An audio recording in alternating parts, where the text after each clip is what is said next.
Forget the mom, this is the single saddest shot in the episode. All relationships are a give and take, but Blitz goes a step further by calling all of his transactions. Doesn't matter if it's with Stolas, the Imps, or his own daughter, Blitz has found a way of getting what he wants in the most masochistic way imaginable. Being close enough to love to feel its warmth, but never enough to feel like he belongs. Blitz is pretty much the I'm fine meme personified, with his punch card for unconditional, conditional support being the embodiment of how he sees the world and how he relates to everyone else. Blitz is only just now starting to unpack all that trauma, so we might as well unpack the transactional nature of all of his relationships, as while they might make him feel safe, they're also the reason he's miserable. And worst of all, they've turned him into his father.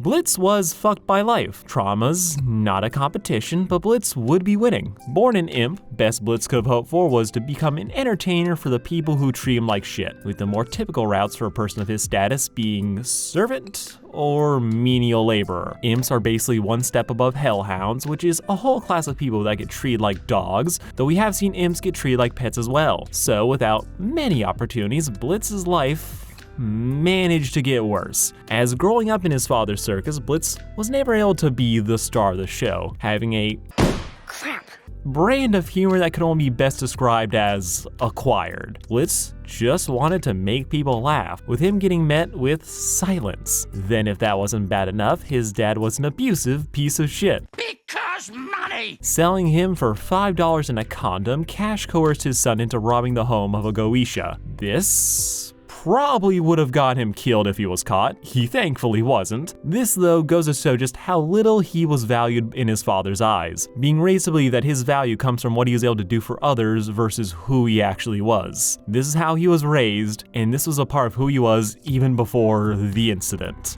Blitz positioned himself as the protector and provider of others, shielding Fizz from his creepy stalker, doing what he thought he had to keep his mom comfortable and the circus afloat. Blitz was always cognizant of what he could do for others and what he could provide, with one of the last lines of Ghostfuckers confirming that kind of what we already guessed. I've never had a real friend that I didn't want to fuck. Blitz? Yeah, he was in love with Fizz, meaning that from what we've seen, Blitz doesn't seem to have any real close relationships that weren't familial, or he was trying to make it romantic in nature. Meaning that Blitz has spent pretty much his entire life in this blurry mess of feelings that have left him stunted in how he bonds or relates to others, repeating the same pattern throughout his life when a different tactic might have worked better, which is what makes things so messy later on. And so he'll be asking people like Moxxie to just be all the things when he really doesn't know what he truly wants. All he really knows is that he doesn't want to be alone. As yeah, he was fucked by life. Blitz's attempts to confess his feelings led to him chicking out at the last second, which triggered a sequence of events that scarred him, maimed his crush, and killed his mother. Then, based on those memories, his dad hit him. The one time Blitz considered putting himself out there to be vulnerable, everything that could go wrong didn't. As some whole other bullshit happened and he basically it nuked his home life, making it understandable why Blitz avoids vulnerability like the plague. As after all that, it's no wonder there's a massive gut reaction to never ever want to experience anything like that again, with this leading Blitz to emotionally close himself off, to become an abrasive dick pushing everyone's buttons, creating a self-fulfilling prophecy where he can pretend he never really cared, while also finding some fucked up validation when they finally leave him, confirming to him that he is both unlovable and that they were really just dicks. These things suck, they hurt, but when compared to the perceived risk of being loved, he'll take being miserable and thinking that he's right over the risk. He's left a massive trail of broken hearts over the years, with it only being recently that he's found any sense of stability. Creating IMP, adopting Loona, hiring the M&Ms, he now has all the things that he thinks he wants, but once you start to look at how he treats them and the underlying transactional mindset he approaches them with, you see why while he may have been comfortable, he wasn't truly happy. I think it's sad as, again, he's unintentionally mimicking his father. Blitz is trying to be a better man than Cash ever was, showering Loona in gifts and extreme displays of love to a point where it treads on being possessive. However, the way that Blitz is similar to his father ties in just how he probably unintentionally created a similar power structure to the one he was raised in. Having his own business was always Blitz's dream, but to Blitz, family and business have always been the same thing, whether his employees like it or not. This calls back to Blitz's difficulty about having platonic relationships, as he's so used to dealing with romance or physical ones, even with supposed friends. So Blitz does what a lot of people do and unknowingly repeats similar patterns as the ones he was raised in, creating his own family business, hiring his adopted daughter, lusting after the M&Ms, all while positioning himself as the temperamental patriarch. But while Cash was all take and no give, Blitz at least tries to get back, even if he still ignores boundaries that the others are trying to set. Blitz craves unconditional love, but he struggles with how to express that and to even just receive it. Which brings us to the mess that he calls his employees. So let's talk about Moxxie. You got it, sir!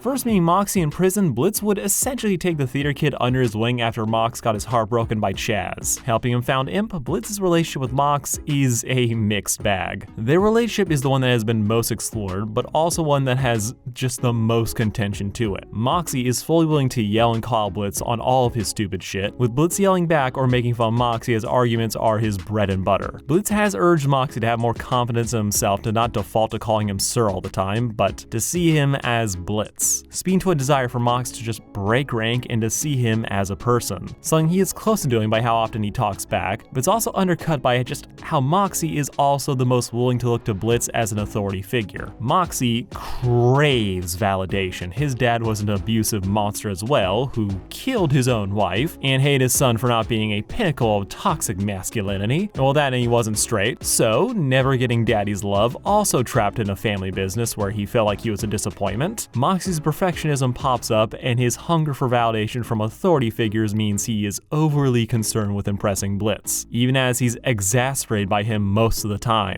Moxxie still respects Blitz and all that he does and has done for him, with this creating a weird conditional nature to their relationship. As yeah, Blitz wants to fuck Moxxie. He also wants to do right by him, hence this entire business where Blitz is Moxxie's boss, with him also not really knowing how to act outside of that framework. So he's just one hell of a boss. He created this business that brought Moxxie and Millie together to hope for a happy future, all while Blitz sits by the sidelines watching, seeing them have what he wants and doesn't believe is possible for himself. Blitz keeps Moxxie close, but always just distant enough, antagonizing him over everyone else in the office as he's the one that he can most easily fight with, using the fact that he's the boss to justify his presence in Moxxie's life when all he wants is to be his friend.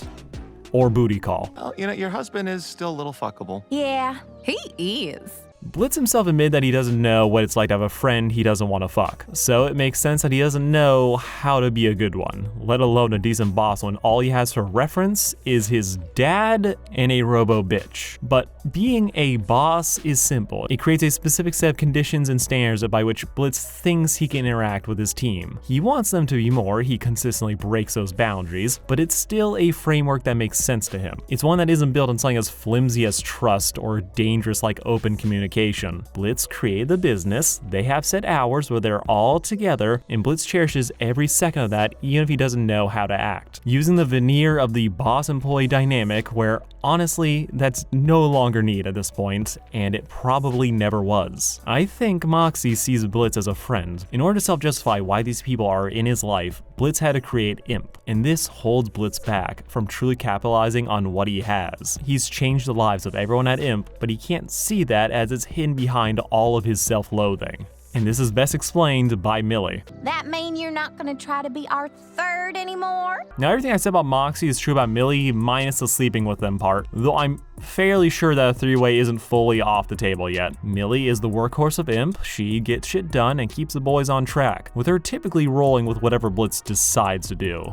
But as we see in Ghostfuckers, this hasn't yielded the best results recently. Blitz operates like nothing bothers him, he fights, harasses, or belittles everyone that isn't his daughter when he feels cornered, meaning so that no one is prepared to help him when he actually needs it. Blitz basically found an Imp on nothing but his skills and being so determined to outrun outrun his problems that he's stumbled into success. He inspires Millie and Moxxie by refusing to let them be dragged down by their issues. Meanwhile, he is being consumed by his. Blitz loves the rest of the office, but he's effectively playing house. He wants to be involved in everyone's personal lives without letting them into his. Blitz's emotional scars and fears of being loved has left him on a decades-long emotional spiral. He's marking himself out of photos, as to him, that's the one thing wrong with all of them. Blitz hates himself more than most people hate their worst enemies, which is another reason for this weird environment he's created for Millie and Moxxie, that he is able to provide employment, but he stalks them when they're not on the clock, which part of me wonders if Blitz, with all of his self-hatred, would actually participate if given the chance in the M&Ms. Then him thinking that he is the thing that ruins people would cause him to play up being a jackass, and he would inevitably find a way to cockblock himself even if he was given the best of ends. Blitz has boiled down all of his relationships into a transaction, that for Blitz, being able to follow the M&Ms, to see him being happy while using the stalking to feel like he is part of the situation. That's why I think Blitz is kind of sadly getting out of this, to see other people have what he craves while not being an actual participant in it, as that would trigger him to start to worry about how he's going to ruin everything. Moxxie hates it, but Millie shrugs through it. Not loving, but that's Blitz, he's a character, with this being the underlying way him and Millie relate to each other. Millie trusts Blitz. She believes in him as he's put so much faith in her, bringing Millie from a nobody badass to a member of something bigger. But in return, she puts up with a lot of Blitz's bullshit and provides the conditional, unconditional support when he is just dragging everyone else into his madness. Blitz would rather create a punch card to ask his friends for help than just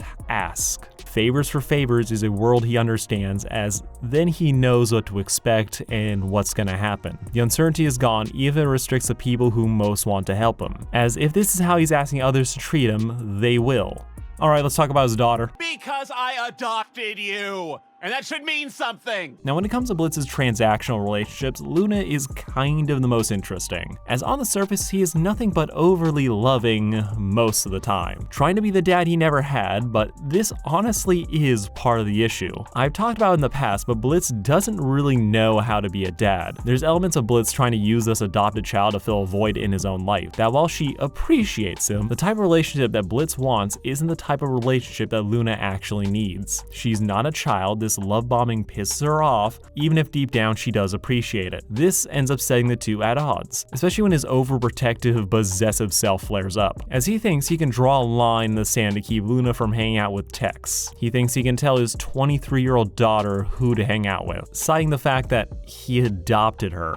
And that should mean something! Oh, what does it matter? You're not my real dad. Which, this is kind of the point. Blitz wants someone to love him and thought he could find that in a kid, but he ended up adopting himself. What you- You're good. Blitz and Loona are at their best when they're just hanging out, going to the party, ribbing Moxxie, basically being petty mean girls together. When they don't work, it's when Blitz is trying to force a father-daughter relationship. They're forming that bond, but isn't the one Blitz is trying to force, with this insecurity leading him to bring up the adoption thing as some indicator of like the role he would like Loona to play in his life, stressing how she's choosing to fraternize when they're on the clock, which is the most Blitz thing he could have done, using the business to stress a code of conduct that they need to adhere to, only for the second that doesn't work for him to jump straight to the adoption thing. A great example of his habit of trying to win rather than actually talk when he's in an argument. Loona and Blitz are defined by the expectation that she is his daughter via adoption, in spite of the fact that she was near 18, yet Blitz likes to act like he raised her since birth, creating friction between the relationship that he wants versus the one that he actually has. There's not a full transaction here like the others. It's nothing so official that Blitz truly expects Loona to love him just because he picked her,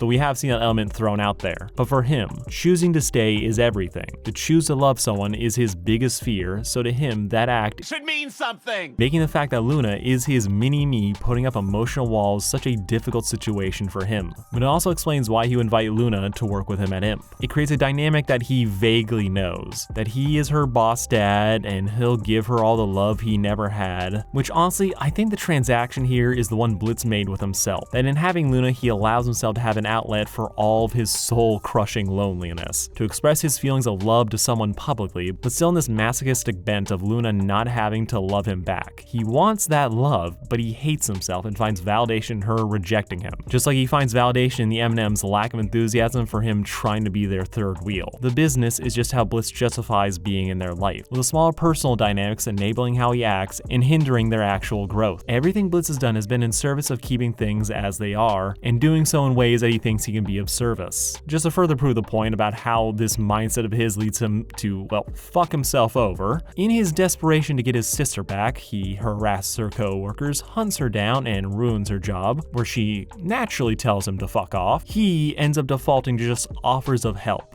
that he can help her get back on her feet after she's got out of rehab, but she ain't having it, dipping after saying hurtful things, with Blitz just standing there because he doesn't think he has anything else to offer. Blitz's relationship with Stolas, well, you already know, and if you don't, check out one of my many other videos, but his relationship is kind of just the perfect encapsulation of his worst social habits. Yes, the power imbalance is crazy, but even if the deal was made under duress, making a deal like this is very in character for Blitz. Honestly, the only person that Blitz seems to have zero expectations or conditions for is Fizz. And I think that's a consequence of them imagining so much damage that when they're finally hanging out again, after realizing that they didn't fully ruin each other's lives, they weren't actually bitter, they're just allowed to fall back into the old patterns while acknowledging that they're both in very different places now. Blitz is still razzing Fizz for fun, but he fully supports his thing with Ozzy. Fizz is not asking Blitz for anything, he is just his friend. And I think realizing this could be the thing that helps Blitz really move forward. And if he just dropped all the expectations